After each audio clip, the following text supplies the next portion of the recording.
All right, let's look at example 4. I'm already excited because we have a graph. It's been a while.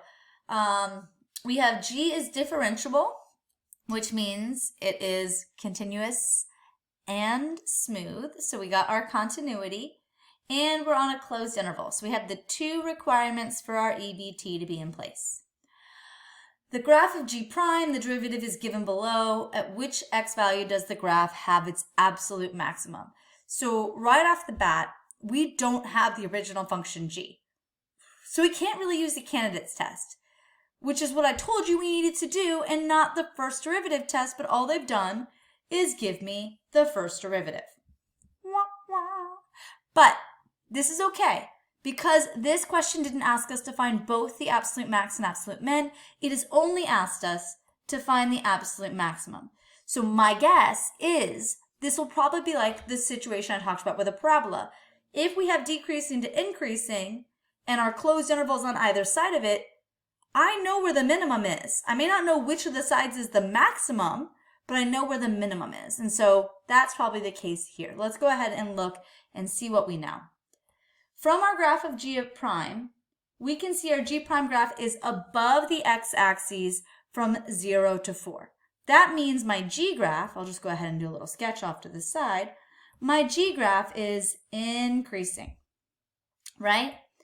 Then it's below the x-axis at 4, which means my G graph is decreasing. So we would technically have 3 candidates to use in the candidates test. We would have that 0, 4, and 6. All of those different, our critical value, which is where it changes, right? And our 2 endpoints. Now, my drawing is super sketch because I don't really know how far these things are moving. We'll get that eventually. But for right now, we're sitting there going, well, 0 could be lower, 6 could be lower. I don't know because I don't know what G looks like. But I know 4 has to be the absolute maximum. That's the highest point of my graph. So the absolute maximum,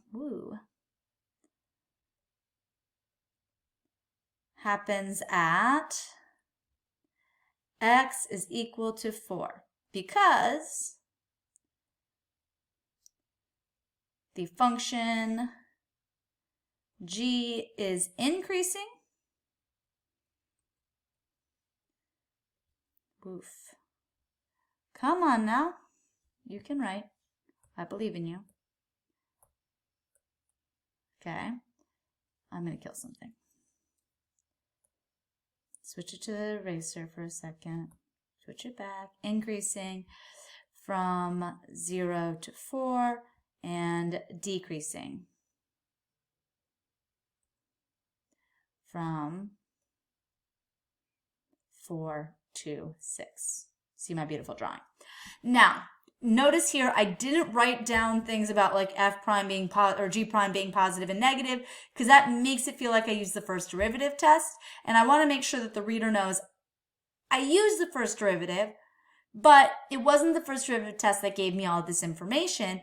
I'm still thinking about candidates, but if one of my candidates is here and then I increase, and one of my candidates is here and then I decrease, like that, it has that this is the only possible maximum.